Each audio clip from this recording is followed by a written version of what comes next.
Hi everybody, Josh Bycer here from GameWisdom.com. Welcome to another Critical Thought.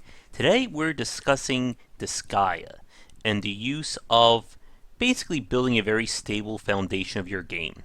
It's based on a post I just put up regarding when game design goes too far. And it's a term I like to call over-designing.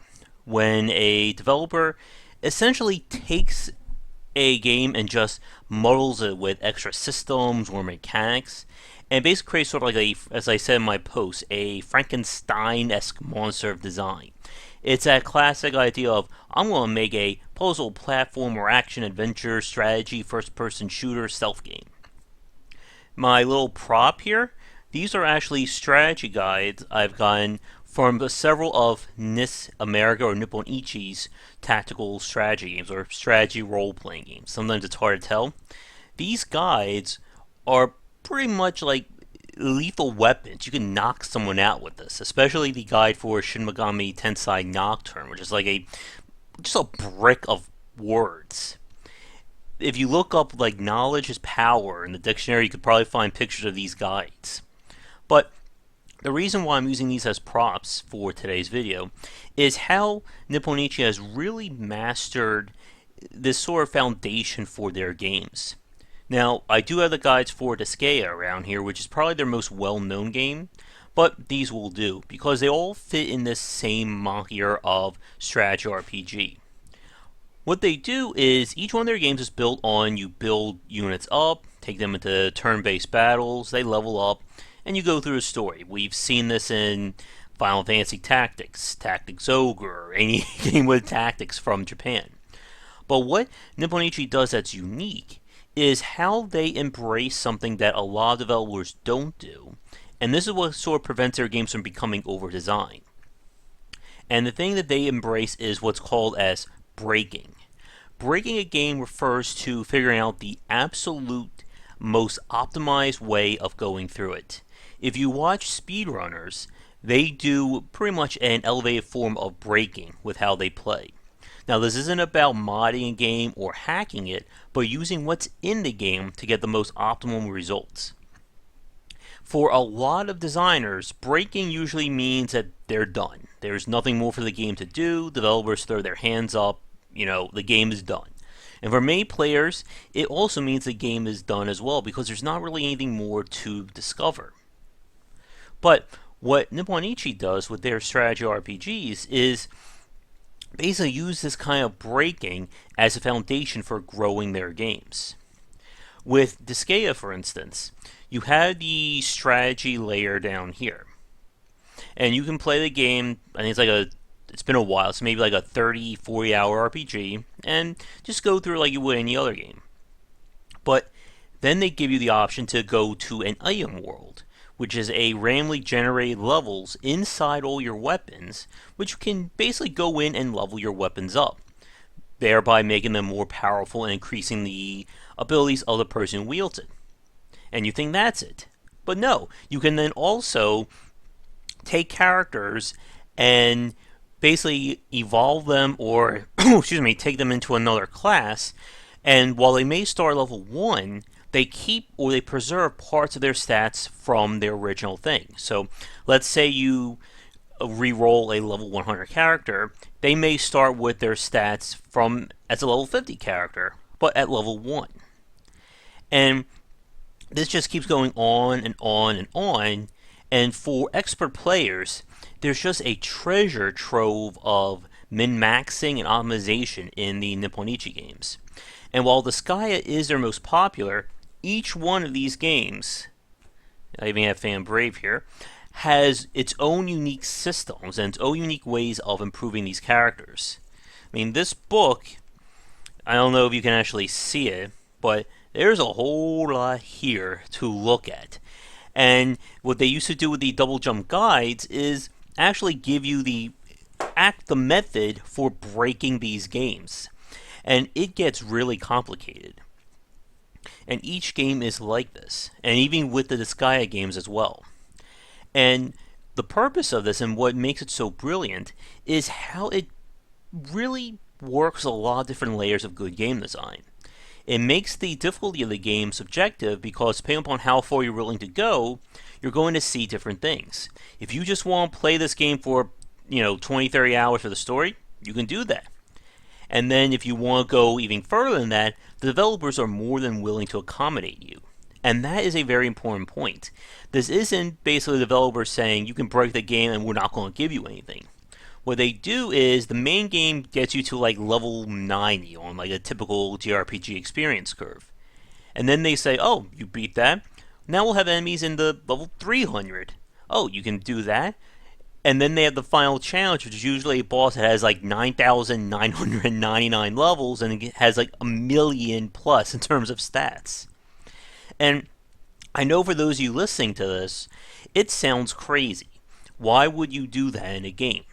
Well, that's the point of what Nis America or Nipponichi does, is they give the player all the tools, all the systems, and then ask them, how far are you willing to go? Do you just want to stop at, let's say, the story layer?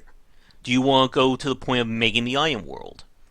Do you even want to go even further than that and go for the item god, level 9999 insanity? And there's even a step above that for the truly dedicated player. They can experiment and try to build the quote-unquote ultimate weapon. I mean, literally, a weapon that has the highest possible stats in the game. You could give it to like a level 1 person and they'll just kill everything in one hit. And it's a very brilliant use of this kind of design.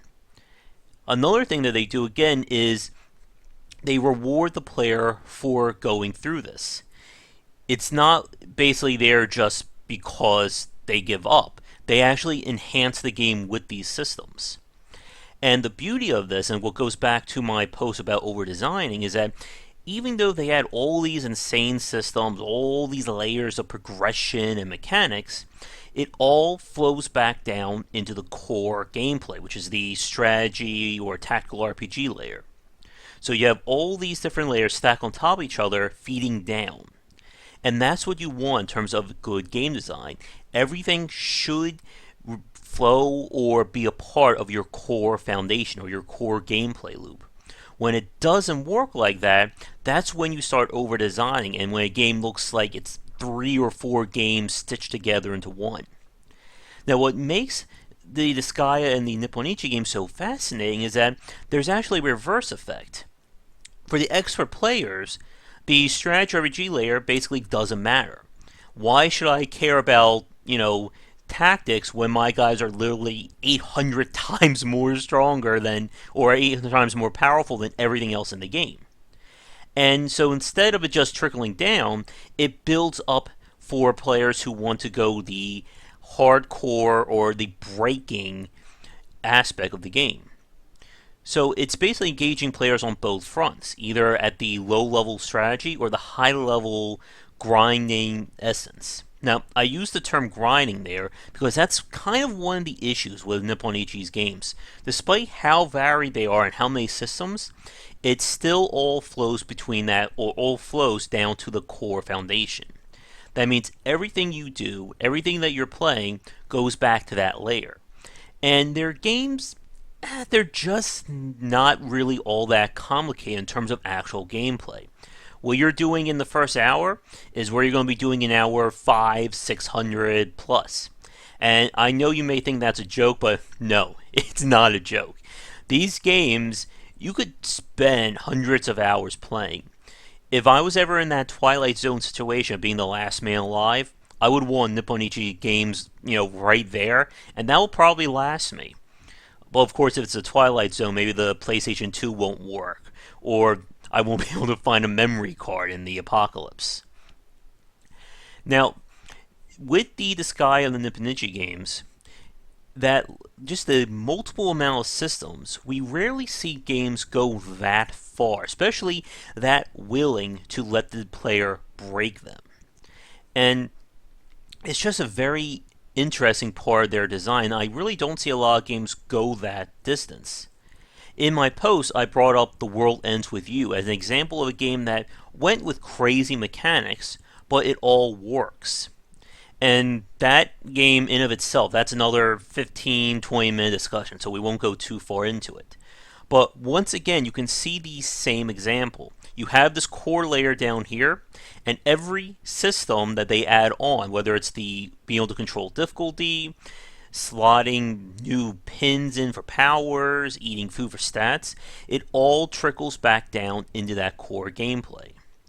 And that is just a very important skill and a lesson for game designers to learn. You never want to deviate from your baseline. If you do, it just makes your game seem fragmented and unfocused.